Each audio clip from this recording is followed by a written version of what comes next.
नमस्कार विद्यार्थियों, मैं सुधा व्यास आज पुनः उपस्थित हूँ एक नए पाठ के साथ।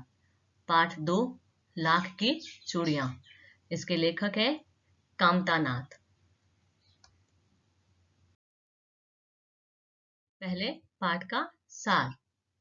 लाख की चूड़ियां पाठ में मशीनों के बढ़ते प्रयोग से उत्पन्न दुष्प्रभावों का वर्णन किया गया है।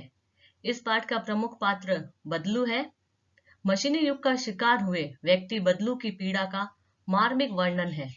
मशीनों के अधिक प्रयोग को एक और जहां विकास का सूचक माना जाता है, वहीं दूसरी ओर लघु एवं कुटीर उद्योगों पर कितना बुरा प्रभाव पड़ा है, इसका पाठ में वर्णन है। एक और जहां इस मशीनी युग में कितने हाथों से काम छिन गया है, वहीं दूसरी ओर इन उद्योगों में हानि होते देखकर लोग पैतृक काम धंधे छोड़कर नया काम करने को विवश हो रहे हैं या बेरोजगार हो रहे हैं।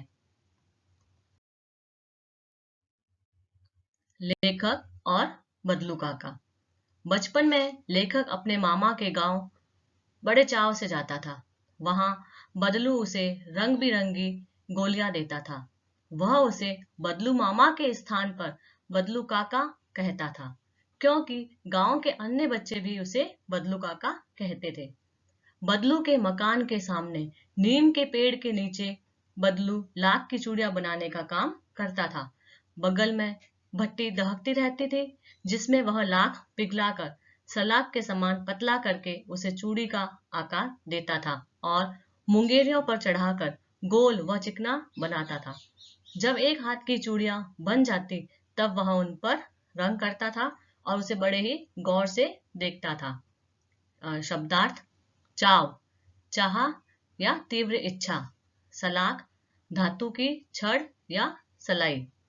मुंगरी, मुठियादार लकड़ी। बदलू मनिहार। गांव में लेखक का दोपहर का समय अधिकतर बदलू के पास बीतता और वह लेखक को लल्ला कहता था। बदलू मनिहार था। चूड़ियां बनाना उसका पैतृक पेशा था। उसकी बनाई हुई चूड़ियों की खपत भी बहुत थी। गांव की स्त्रियां उसकी बनाई हुई चूड़ियां ही पहनती थी। वह अनाज के बदले चूड़ियां दिया करता था। यह उसका वस्तु विनिमय का तरीका था। चूड़ियां देते वक्त वह किसी से मोल भाव नहीं करता था, पर विवाह के अवसर पर वह सारी कसर निकाल लेता था। विवाह के समय इसी जोड़े के लिए उसकी घरवाली को बहुत सारे वस्त्र मिलते, ढेर सारा अनाज और उसके खुद के लिए उसे पगड़ी तथा रुपए भी मिलते। शब्दार्थ: पैतृक, पिता से प्राप्त या पुश्तैनी। खपत, माल की बिक्री। वस्तु विनिमय, एक वस्तु के बदले दूसरी वस्तु लेना, जैसे बदलू चूड़ियां अनाज के बदले देता था। कसर, घाटा पूरा करना या कमी। पाग, सिर पर लपेट कर बांधा जाने वाला कपड़ा या पगड़ी। कांच की चूड़ियों से चिढ़ और लेखक से लगाव। बदलू को कांच की चूड़ियों से चिढ़ थी। जिस स्त्री के हाथ में वह कांच की चूड़ियां देखता, वह अंदर ही अंदर कुढ़ उठता या कभी दो चार बातें सुना भी देता। बचपन में लेखक उससे कहता कि शहर की औरतें कांच की चूड़ियां ही पहनती है, तो वह शहर की औरतों की कलाइयों के नाजुक होने और उनमें मोच आने की बात कहता।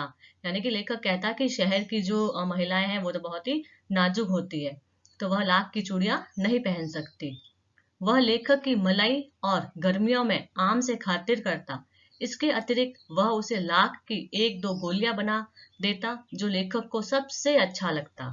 शब्दार्थ: कुढ़ उठता यानी चिढ़ जाना। नाजुक, कोमल। गायब हुई लाख की चूड़ियां। लेखक के पिता की बदली जब दूसरे शहर में हो गई, तो लेखक 8 से 10 वर्ष तक मामा के गांव न जा सका। जब वह मामा के गांव गया, तो उसे न बदलू काका का ध्यान रहा और न ही लाख की चूड़ियों का, क्योंकि लाख की चूड़ियां गायब हो रही थी।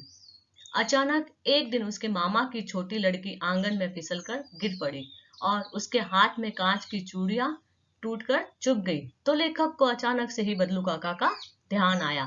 शाम को जब वह बदलू काका के घर गया, तो बदलू ने उसे पहचाना ही नहीं। और लेखक को भी वहां न तो लाख की चूड़ियां बनाने का सामान दिखाई दिया और ना ही कोई चूड़ियां। मशीनी युग में हर काम मशीनों से। लेखक ने जब अपना परिचय दिया तो बदलू उसे पहचान पाया, क्योंकि बहुत लंबा समय हो गया था लेखक और बदलू को आपस में मिले हुए। इधर उधर देखने पर लेखक को उसकी मचिया व भट्टी नजर न आई।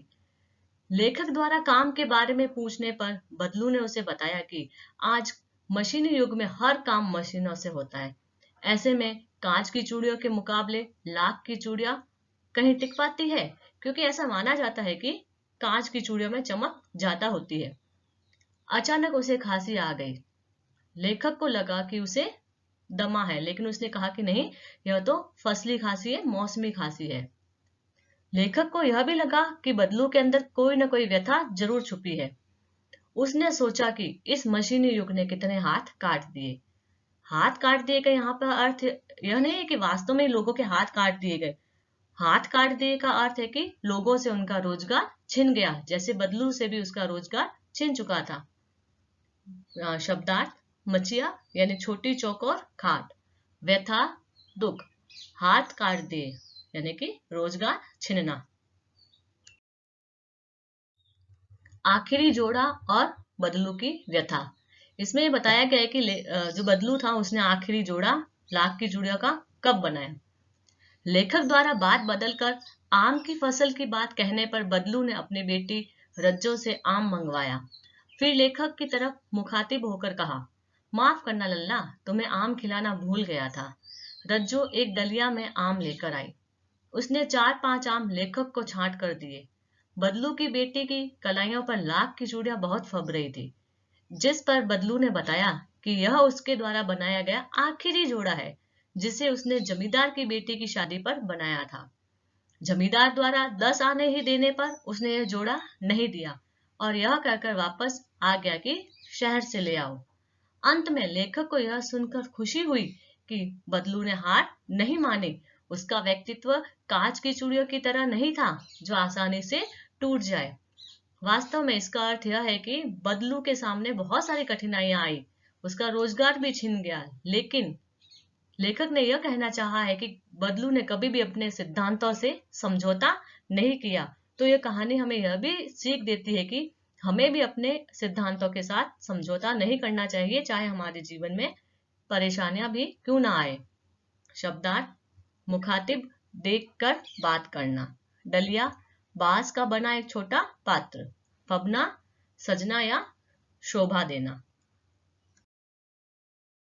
अब बात करते हैं भाषा की बात।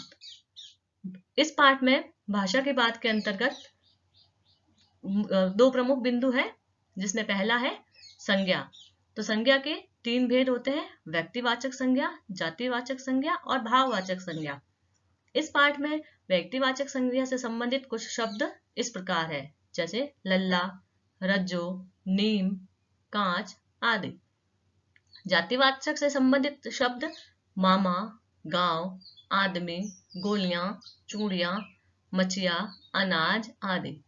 भाववाचक संज्ञा जैसे सुंदरता, नाजुक, प्रसन्नता आदि। भाषा की बात से संबंधित दूसरा प्रमुख बिंदु है कि ग्रामीण व प्रचलित शब्द। इस पाठ में बहुत सारे ग्रामीण शब्दों का प्रयोग किया गया है। वे ग्रामीण शब्द वास्तव में शुद्ध रूप से कैसे लिखे जाते हैं, जैसे पहला शब्द है मर्द, प्रचलित शब्द है उसका मर्द। उमर, उम्र, बखत, वक्त, अंजुली, अंजलि, चौगुना, 4 गुना। धन्यवाद विद्यार्थियों। मुझे आशा है कि यह पाठ आपको समझ में आया होगा। धन्यवाद।